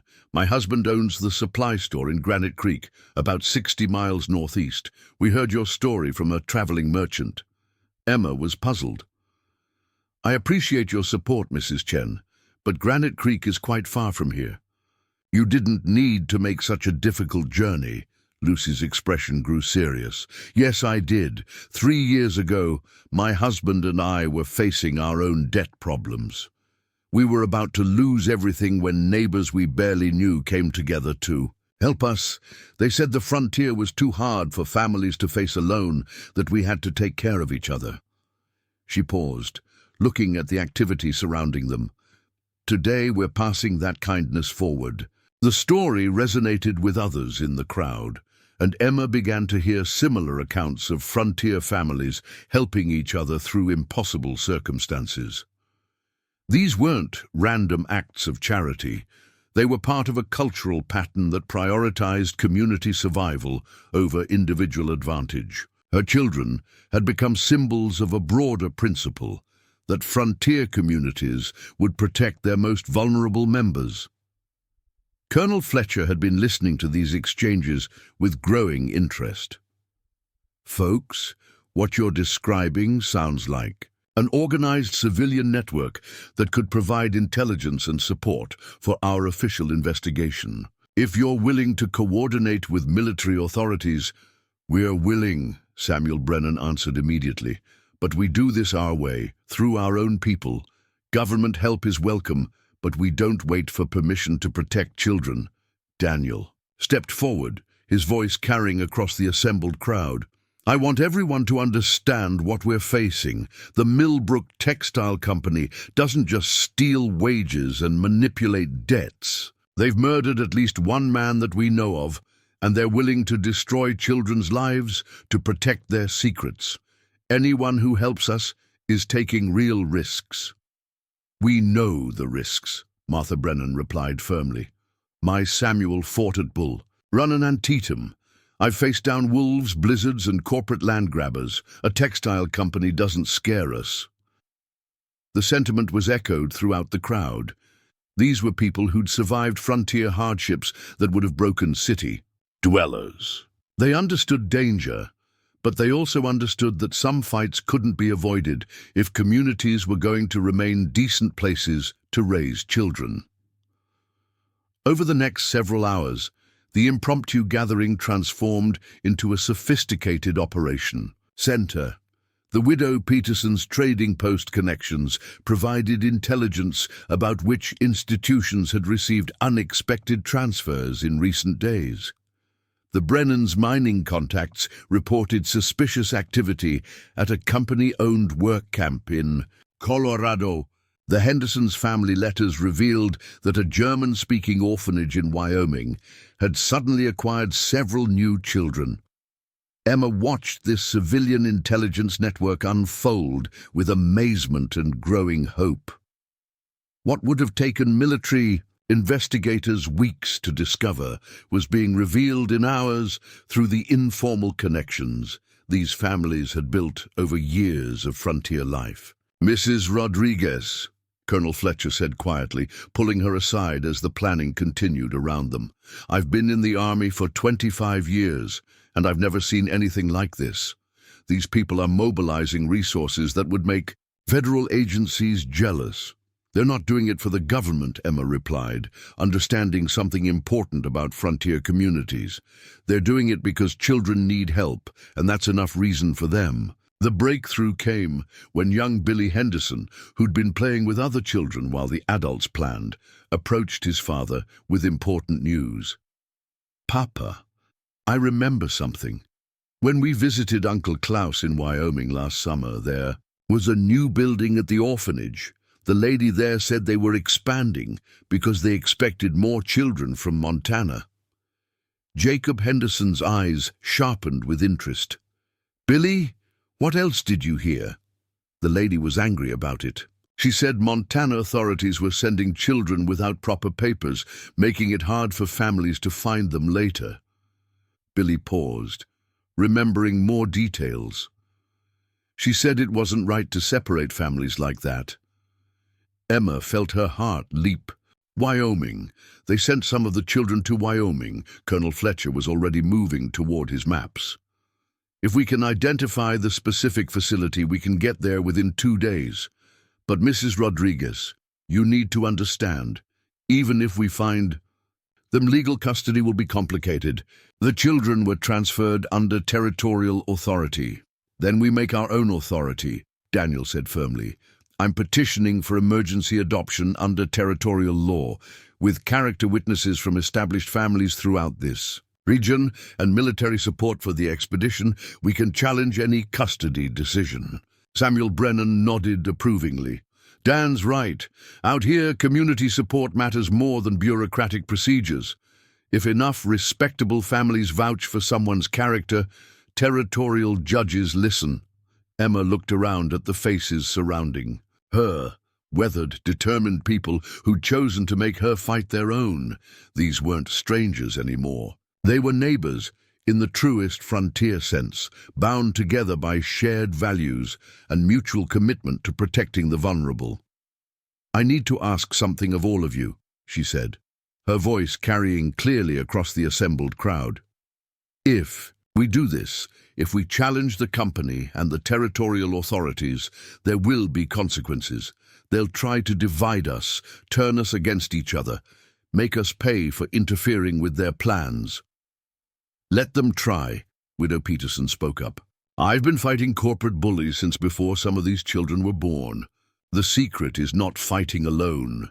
Martha Brennan stood up, her expression fierce with maternal determination. "Mrs. Rodriguez, I lost my boy to disease, and there wasn't anything I could do to save him. But these children are still alive, and there's plenty we can do for them. Nobody's taking babies away from families on my watch." The crowd murmured agreement, and Emma realized that her personal crisis had become something much larger.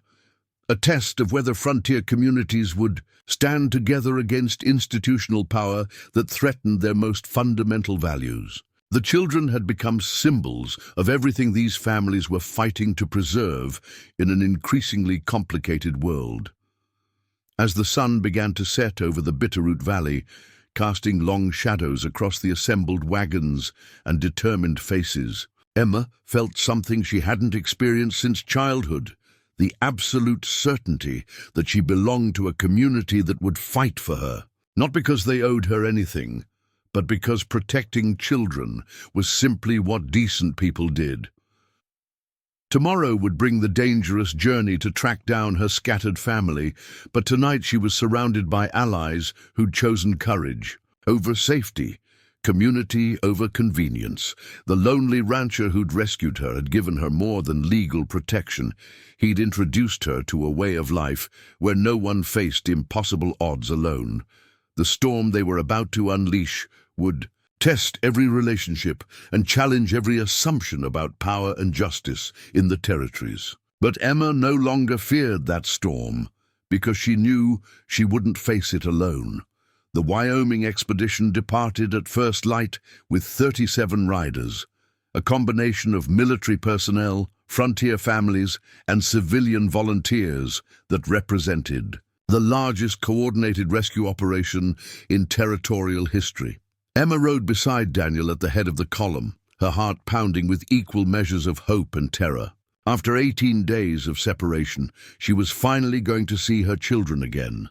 The 2-day journey to the Mountain View Children's Institution passed through some of the most treacherous terrain in the territories. Late October, snow had already begun falling in the higher elevations, making the mountain passes dangerous and slowing their progress, but the weather proved to be the least of their challenges. On the second morning, as they crested a ridge overlooking the final valley, scouts reported disturbing news. The orphanage was surrounded by armed guards, not local law enforcement, but private security forces wearing the distinctive grey uniforms of the Consolidated Protection Agency, the same outfit that provided muscle for mining and textile companies. Throughout the region, Colonel Fletcher studied the scene through his field glasses, his expression grim. 20 men, maybe more. Professional security, not local hired hands. They're positioned defensively around the entire perimeter. Daniel took the glasses and surveyed the situation himself. The orphanage sat in an isolated valley with only one road leading in or out. The guards had established checkpoints that would make any approach highly visible. Most concerning of all, there were no children visible in the outdoor areas where they should have been playing during the morning hours. "They're expecting us," Daniel said quietly. "This isn't just security, it's a siege preparation." Emma felt ice form in her stomach. What if they've moved the children again? What if we're too late? Samuel Brennan had ridden up during their reconnaissance and overheard the conversation. Only one way to find out. "My boy Billy's got sharp eyes. Let's send him down with one of the local families to make inquiries. Nobody suspects children of being spies." The plan they developed was simple, but risky. Young Billy Henderson, along with the Chen family's oldest daughter, would approach the orphanage under the pretense of seeking information about placing a relative. While the children gathered intelligence, the adult force would position themselves for multiple contingencies. What Billy and young Sarah Chen discovered during their reconnaissance visit confirmed everyone's worst fears. The children were being held in isolation, confined to a locked dormitory under constant guard. The institution's director had been replaced by a man who identified himself as a special territorial administrator, with authority to restrict all access to the children. More disturbing still, Billy overheard conversations suggesting that the children were being prepared for transfer to a federal facility in Utah, a move that would place them beyond the reach of territorial authorities and make rescue virtually impossible. "They're planning to move them tomorrow morning," Billy reported when he returned to the hidden camp. "Big wagons are already being loaded with supplies for a long journey." Emma felt desperation clawing at her chest. "We have to act tonight. If they get the children to Utah, we'll never see them again." Colonel Fletcher nodded grimly. "Agreed. But a direct assault on a fortified position with children inside is extremely dangerous. We need a different approach." That approach came from an unexpected source. Widow Peterson, who'd remained mostly quiet during the journey, suddenly spoke up with the authority of someone who'd survived decades of frontier challenges. "Colonel, you're thinking like a military man, which is natural, but not necessarily helpful in this situation. Those guards are protecting a business operation, not fighting a war. Business operations have vulnerabilities that military positions don't." "What do you mean?" Daniel asked. Peterson smiled with the cunning of a woman who'd outmaneuvered corporate interests before. "I mean that orphanages need supplies, food, medicine, fuel for heating, and supply deliveries happen on predictable schedules that security forces expect and don't question." Over the next several hours, the combined group developed an infiltration plan that relied on frontier ingenuity rather than military force. The Hendersons had brought a wagon loaded with trade goods, which could be disguised as a routine supply delivery. Martha Brennan, who'd worked as a nurse before marrying Samuel, could pose as a medical inspector, conducting required health examinations of the children. Most importantly, Emma herself would be hidden in the supply wagon, positioned to identify and comfort the children when the rescue began. It was dangerous. If discovered, she'd be arrested immediately and likely face federal charges for kidnapping. But it was also their best chance of extracting 6 frightened children without violence. The plan went into motion just after sunset. Martha Brennan, wearing the borrowed uniform of a territorial health inspector, approached the main gate with official-looking documents that Colonel Fletcher had carefully forged.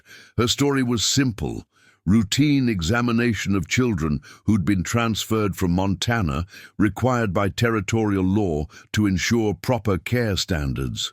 The guards were suspicious, but ultimately convinced by Martha's professional manner and the authenticity of her paperwork. They escorted her to the children's dormitory, while the supply wagon was allowed through the service entrance, where Jacob Henderson began unloading goods with practiced efficiency. Emma, hidden beneath canvas tarps and supply boxes, felt her heart hammering as the wagon rolled across the orphanage courtyard. Somewhere in this building were 6 children who'd been living in terror for weeks, believing they'd been abandoned by the only adult who'd ever truly cared for them. Martha's voice reached her through the dormitory windows as the nurse began her inspection of the children. "Now then, let's see. I need to examine the children who arrived from Montana. Tommy Rodriguez, age 12. Emma nearly cried out at the sound of Tommy's name. He was here, alive, and about to discover that he hadn't been forgotten after all. Lucy and Susan Rodriguez, twins, age 8. Martha continued, working through the list with professional thoroughness. "Here," came a small voice that Emma recognized as Lucy's. The sound was heartbreaking, subdued, frightened, nothing like the curious, energetic girl Emma remembered. One by one, Martha called out the names of all 6 children, confirming that they were together and apparently unharmed. But Emma could hear the fear in their responses, the way they answered questions with single words and hesitant voices. Whatever they'd experienced during their separation had damaged their spirits, even if their bodies remained intact. The rescue began when Jacob Henderson created a distraction by accidentally spilling a crate of canned goods near the kitchen entrance. As guards rushed to investigate the noise and potential theft, Emma slipped from the wagon and made her way toward the dormitory building. The hallways of the orphanage were poorly lit and echoed with the institutional emptiness that characterized such places throughout the territories. Emma followed the sound of Martha's voice, her heart racing as she approached the room where her children waited. She paused outside the door, listening to Martha explain the special procedures required for Montana transfer cases. "Now, children, I need you to come with me for additional examinations in the medical facility. Please line up quietly and follow my instructions exactly." Emma heard shuffling footsteps and whispered conversations as the children obeyed. When the door opened and Martha led them into the hallway, Emma stepped into the light. The reaction was immediate and overwhelming. Sarah, the 6-year-old who'd lost her family in a house fire, broke from the line and ran straight into Emma's arms, sobbing with relief and joy. Little James, who rarely showed emotion, began crying silently as he reached for her. The twins grabbed her skirts, and even stoic Tommy's carefully controlled expression crumbled into tears. "Miss Emma," Tommy whispered, his voice breaking with the weight of responsibility he'd been carrying. "I tried to keep everyone safe. I tried to do what you said, but they found us anyway." Emma knelt down, gathering as many children as she could hold. "You did perfectly, sweetheart. You kept the family together, and that's all that mattered. I'm so proud of all of you." The reunion was interrupted by the sound of running footsteps and shouted commands echoing through the building. Their infiltration had been discovered, and security forces were mobilizing to prevent the escape. "This way, quickly," Martha urged, leading them toward a service exit she'd identified during her inspection. But as they reached the door, they found their path blocked by 3 armed guards who'd anticipated their route. "Nobody moves," the lead guard commanded, his rifle trained on the group. "Mrs. Rodriguez, you're under arrest for kidnapping and interference with federal custody proceedings."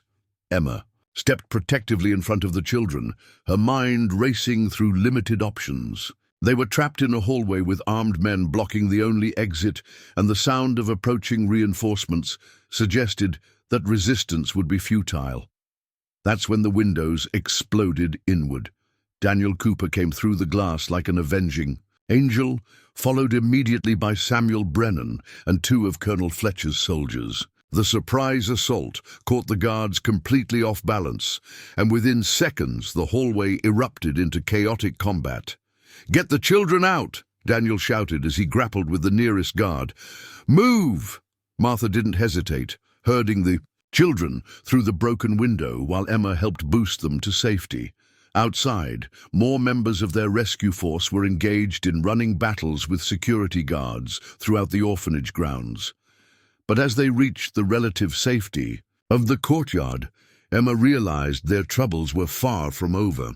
The sound of approaching horses and wagon wheels indicated that reinforcements were arriving, not just more security guards, but official territorial law enforcement with warrants and legal authority.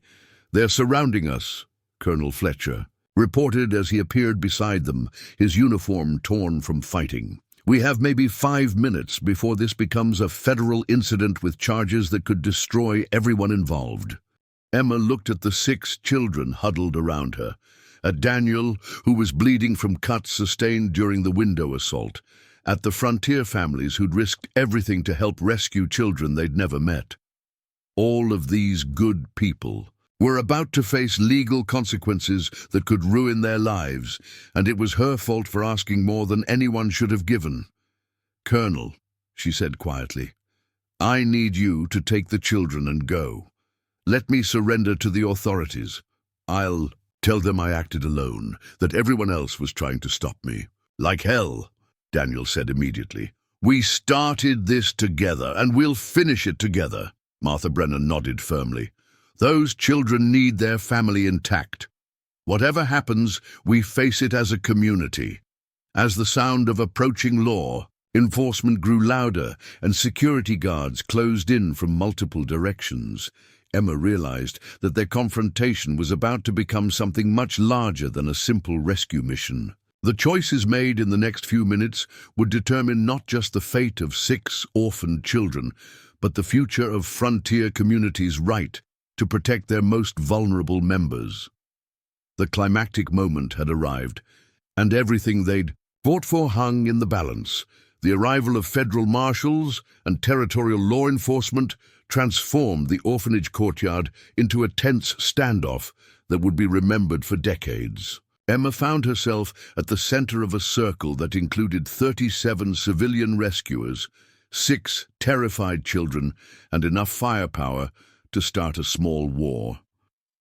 U.S. Marshal William Harrison stepped forward, his badge glinting in the late afternoon sun. "I have federal warrants for the arrest of Emma Rodriguez on charges of kidnapping, child endangerment, and interference with federal custody proceedings. Anyone harboring or assisting her will face similar charges." The silence that followed was deafening. Emma looked around at the faces of people who'd risked everything to help her, knowing that a single word from any of them could save their own lives by confirming that she'd acted alone. This was their chance to step back from the precipice, to claim they'd been deceived or coerced into helping. Nobody moved. Samuel Brennan stepped forward, positioning himself between Emma and the marshal. "Sir, I'm Samuel Brennan, and I speak for the Bitterroot Valley Ranchers Association. Mrs. Rodriguez didn't kidnap anybody. She rescued 6 orphaned children from illegal separation and imprisonment. The children were in legal custody, Marshal Harrison replied firmly. Their relocation was authorized by territorial authorities following proper procedures. Procedures that included moving children in the middle of the night without notification to potential guardians. Colonel Fletcher stepped forward, his military bearing commanding attention. Marshal, I've been investigating the Millbrook Textile Company's activities for the territorial government. These children were relocated to prevent legitimate adoption proceedings and to silence a witness to corporate murder. The Marshal's expression shifted slightly. Colonel Fletcher's involvement added a layer of complexity that transformed a simple kidnapping case into a potential territorial investigation. Colonel, what evidence do you have to support such serious accusations? Emma felt the moment crystallizing around her. This was why they'd come so far, risked so much, fought so hard. Not just to rescue 6 children, but to expose the systematic corruption that had destroyed countless lives throughout the territories. The children were safe in her arms, but the fight for justice was just beginning. I have documentation of fraudulent mining claims, witness testimony about contract murder, and evidence of systematic intimidation of territorial citizens, she said, her voice carrying clearly across the courtyard. The Millbrook Textile Company killed my husband to silence him, then tried to buy my silence. When I refused, they used debt collection laws to destroy my life and separate me from children who depended on my care. Marshal Harrison studied Emma with new attention. Mrs. Rodriguez, are you willing to provide sworn testimony about these allegations before a federal grand jury? I am. But first I want legal guarantees about these children's safety and placement. Emma tightened her arms around little Sarah, who was clinging to her desperately. They've been through enough trauma. They need stability, not more bureaucratic shuffling between institutions. Daniel stepped forward, his hand resting protectively on Tommy's shoulder. Marshal, I filed emergency adoption petitions for all 6 children through territorial court. The paperwork was submitted 3 days ago with character references from established families throughout this region, and I can vouch for Mr. Cooper's suitability as a guardian, Colonel Fletcher added.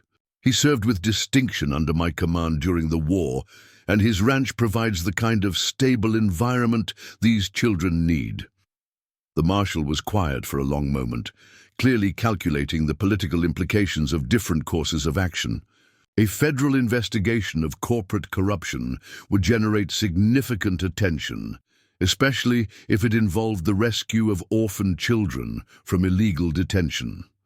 The territorial government was under pressure to demonstrate its commitment to protecting vulnerable citizens. Mrs. Rodriguez, he said finally, I'm prepared to offer you federal protection in exchange for your cooperation with our investigation. However, the custody situation requires resolution through proper legal channels. Emma felt her heart sink. You're going to separate us again. Temporarily, Marshal Harrison said, not unkindly. The children will be placed in protective custody at a federal facility in Denver, while adoption proceedings are expedited. Given the unusual circumstances and the community support you've demonstrated, I expect those proceedings to move quickly. Tommy, who'd been listening with the serious attention of a boy forced to grow up too fast, stepped forward. Sir, what if we don't want to be separated from Miss Emma anymore? What if we want to choose our own family? The Marshal looked down at the 12-year-old with surprise. Son, children don't get to make those decisions. Why not? Lucy spoke, up, her twin sister Susan nodding agreement. We're old enough to know who takes care of us and who hurts us. Miss Emma kept us safe when nobody else would. Mr. Cooper paid lots of money to help us. Why can't we stay with people who actually want us? Michael, the 10-year-old who'd run away from an abusive orphanage, found his voice. The institutions you want to send us to, they're not good places. Children get hurt there, and nobody cares. Why is it legal to put us somewhere we'll be miserable?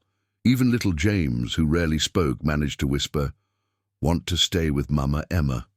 The marshal looked uncomfortable as he realized the children weren't passive objects to be redistributed, but individuals with opinions about their own futures. The gathered crowd of frontier families watched this exchange with growing intensity, understanding that fundamental principles of justice and family were being debated. Widow Peterson stepped forward, her voice carrying the authority of someone who'd fought institutional power throughout her life. "Marshal, these children have spoken more clearly than most adults about what they need. Are you going to ignore their wishes to satisfy bureaucrats who've never met them?" "The law requires," Marshal Harrison began. "The law requires justice," Daniel interrupted firmly. "And there's no justice in punishing children for being orphaned, or in separating families that choose each other out of love rather than legal obligation." What happened next surprised everyone, including Emma. The children, acting with the coordination that came from months of depending on each other for survival, moved as one to surround her. Tommy and Michael positioned themselves protectively in front, while the twins flanked her sides and little Sarah and James pressed close behind her. It was a clear, wordless declaration that they considered themselves a family worth defending. Martha Brennan began to applaud, slowly at first, then with increasing enthusiasm. One by one, the other families joined in, creating a wall of sound that carried across the courtyard and echoed off the orphanage buildings. It wasn't just applause, it was a statement of community support for the principle that families formed by choice and love were as valid as those created by blood or legal documents. Marshal Harrison found himself facing something unprecedented in his law enforcement career. An entire community united in defense of an illegal action that appeared to be morally justified. The political implications were staggering. Arresting everyone involved would create martyrs and generate territorial-wide opposition to federal authority. But allowing the situation to stand would set precedents that could complicate custody law throughout the region. Colonel Fletcher, reading the marshal's dilemma, stepped forward with a proposal. "Marshal, what if we could solve both problems simultaneously? Mrs. Rodriguez testifies about corporate corruption, and in exchange, the federal government expedites adoption proceedings for humanitarian reasons. The children get their chosen family, the territory gets justice, and everyone wins except the criminals." "It's not that simple," Marshal Harrison replied, though his tone suggested he was considering the option. "Federal adoption procedures exist for good reasons. We can't simply ignore them because the circumstances are unusual." "Then change the circumstances," Emma said quietly. "Make this a test case for reform. Show that the federal government can adapt when justice demands it." The marshal was quiet for a long moment, studying the faces around him. Determined frontier families, children who'd found their voices, military officers who'd put their careers on the line for principle. Finally, he reached a decision that would echo through territorial law for years to come. "Mrs. Rodriguez, I'm placing you in federal protective custody, pending your testimony. The children will remain in the temporary care of Mr. Cooper and the Bitterroot Valley community while expedited adoption proceedings are conducted. If your testimony leads to successful prosecution of the Millbrook Textile Company, I'll recommend that all charges against you and your supporters be dropped." Emma felt tears of relief streaming down her face. It wasn't perfect. There would still be legal battles, still uncertainty. But her children would be safe and together while those battles were fought. 6 months later, Emma stood on the porch of the expanded Cooper Ranch house, watching her children play in the yard with the kind of carefree abandon she'd once thought impossible. The legal battles were over, The adoption papers were finalized, and the Millbrook Textile Company had been dissolved by federal authorities following the largest corruption trial in territorial history. Tommy, now 13 and growing tall, was teaching James how to ride a gentle mare that Daniel had purchased specifically for the children. The 4-year-old's vocabulary had exploded since joining a family where speaking was encouraged rather than discouraged, and his laughter echoed across the valley like music. The twins, Lucy and Susan, had discovered a talent for mathematics that impressed their new teacher, a young woman from Denver who'd been hired when the community decided to establish its own school rather than sending children to distant institutions. Michael had gradually learned to trust adults again, though he still preferred the company of animals to people most days. Little Sarah, now 7, had appointed herself the family's social coordinator, organizing activities and mediating disputes, with the natural authority of someone who'd learned early that families required active maintenance. She'd also become Daniel's shadow, following him through his daily ranch work with endless questions about cattle, horses, and the business of frontier life. Emma's own transformation had been just as dramatic. Her testimony during the federal trials had established her as a leading advocate for child welfare reform throughout the territories. She'd been appointed to the Territorial Child Protection Commission, a new agency created specifically to prevent the kind of systematic abuse the Millbrook case had revealed. The work required monthly travel to the territorial capital, where Emma found herself consulting with judges, legislators, and federal officials about policies that would protect vulnerable families from corporate exploitation. The shy woman who'd once feared speaking in public had become an articulate spokesperson for reform, respected even by those who disagreed with her positions. But perhaps the most important change was the transformation of the ranch itself. What had been Daniel's isolated retreat had become the heart of an extended community that included not just the immediate family, but the network of frontier families who'd supported their fight for justice. The Brennans had established a trading partnership that brought regular visitors to the valley. The Hendersons had built a cabin on the northern section of Daniel's land, creating a German-speaking settlement that attracted other immigrant families seeking community support. Widow Peterson had relocated her trading post to serve the growing population, turning the remote valley into a regional commercial center. Most importantly, the ranch had become an unofficial sanctuary for families facing corporate intimidation or bureaucratic injustice. Emma and Daniel had formalized their commitment to child welfare by establishing the Bitterroot Valley Children's Aid Society, an organization that provided legal support, temporary shelter, and advocacy for vulnerable families throughout the territory. The Society's work had attracted national attention, inspiring similar organizations throughout the Western Territories and establishing new precedents for community-based child protection. Emma's story had been featured in newspapers from San Francisco to New York, transforming her from a desperate widow into a symbol of frontier justice and community solidarity.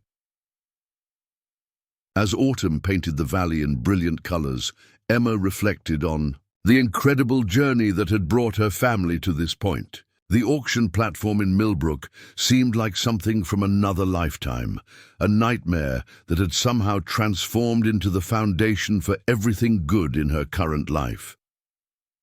Daniel emerged from the barn, where he'd been working with this year's crop of foals, his face showing the contentment of a man who'd found his true purpose. Their relationship had evolved from employer and servant to partners in every sense, bound together by shared commitment to the children and the community they'd built around them. "Any regrets?" he asked, settling beside her on the porch swing they'd built to accommodate family conversations and evening planning sessions. Emma looked out at the scene before them, children playing safely in their own yard, neighbors visiting with easy familiarity, cattle grazing peacefully in pastures that had become profitable through community cooperation and shared resources. Beyond the immediate valley, she could see the smoke from other homesteads, evidence of the growing settlement that had formed around their original rescue mission. "Only one," she said, taking Daniel's hand.